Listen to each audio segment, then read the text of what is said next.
कान्हा जाने की बोल रहा है। झट से बुलाया, कन्हैया इधर आ इधर आ। कान्हा पहुंचे। कन्हैया ने बोला, माता कहो क्या बात है। मैया ने कहा कि कहाँ जाएंगे कि कह रहे हो।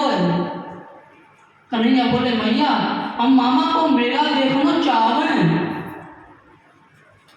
यशोदा मैया बोली, ना चुप, मैं तो एक हमको ना भेजूंगा, क्योंकि मैंने सुधा तुझे अपने हृदय से लगा के रखा है, और जब मेरे हृदय का टुकड़ा ही चला जाएगा तो मेरे पास बचा क्या। कन्हैया बोले, नहीं भैया, हम केवल एक दिन को वहां जाएंगे और मेला देख करके सीधे आपके पास आ जाएंगे। मैया बोली, ना जाने दूंगी। कन्हैया ने झट से रोना स्टार्ट कर दिया और रोते हुए नंद बाबा के पास पहुंचे। बाबा बाबा देखिए, मैया हमें ना भेज रही, मैया को समझाओ ना। तो नंद बाबा आए, बोले कि देवी आप कन्हैया को क्यों नहीं भेज रही। तो माता ने कहा कि मैं इससे एक पल दूर नहीं रह सकती, ये मेरा प्राण है, और जब प्राण ही शरीर से अलग हो जाए तो उस इंसान की क्या दशा होगी। कन्हैया बोले, मैया तू हमने को कहूं पे ना जाने दे, हमें तो ये लगे कि हम जवान होते होते बूढ़े भी इसी घर में हो जाएंगे।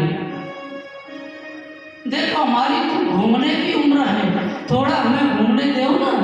और बात एक दिन की ही तो है, आज जा रहा हूं, कल मामा के यहाँ यज्ञ देखूंगा, उसके बाद मेला में सुंदर सुंदर गुड़िया और खिलौने मैं तुम्हारे लिए लाऊंगा,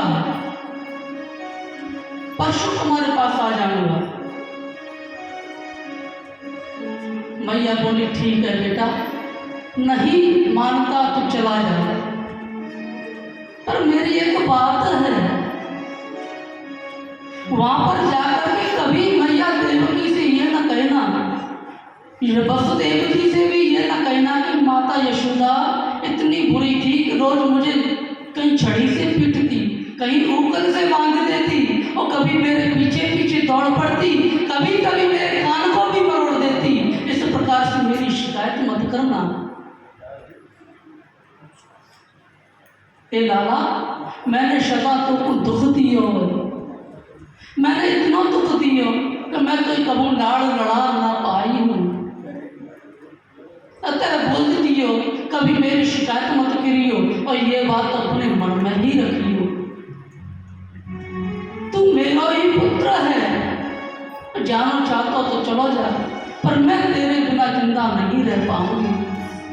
जब इस प्रकार कन्हैया से कहा तो कन्हैया की आंखों से आंसू झरझर झरने लगे, और झट से मैया के गले को पकड़ के छाती से लग गए, रोने लगे। मैया ऐसी बात मत कह, मत कह, मैं तेरा लाला हूँ, तेरा ही लाला हूँ, और एक दिन की बात है, मैं जरूर लौट के आऊंगा।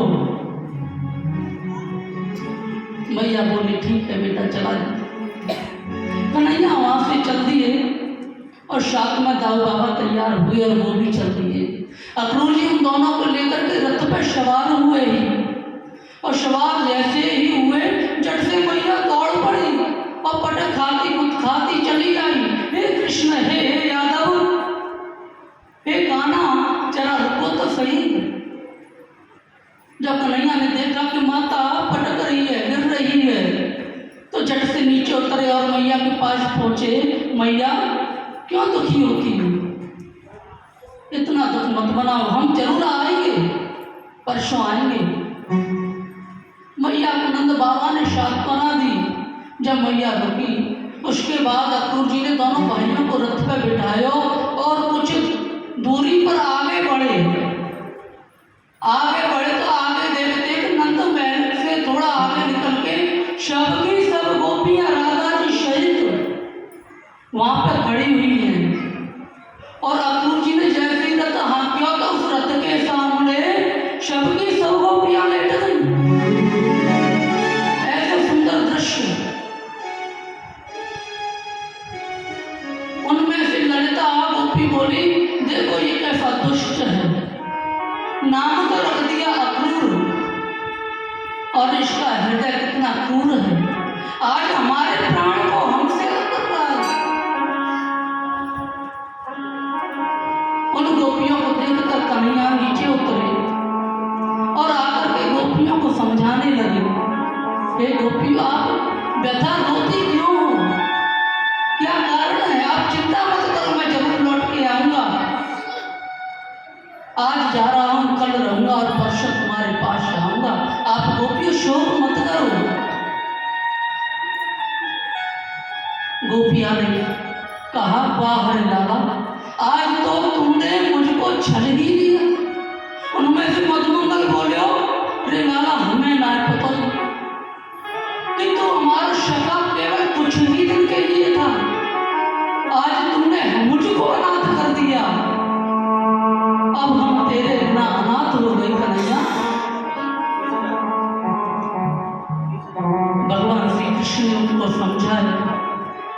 राधा रानी की आंखों से आंसू बह रहे थे, थपक थपक कर रो रही थी। बोलिए, हे कृष्ण। और प्रीत मोहन सकी और इस भरोसे सकी। गोपियां कहने लगी, बहन, ये पापी ऋषभ ऐसे छोड़ के जाएगा, ये हम नहीं जानते थे। और प्रीत मोहन सकी इस भरोसे सकी। प्रीत मोहन सकी इस भरोसे सकी। चार जिंदगी के गुजर जाएंगे। चार जिंदगी के गुजर जाएंगे। प्रीत मोहन सकी इस भरोसे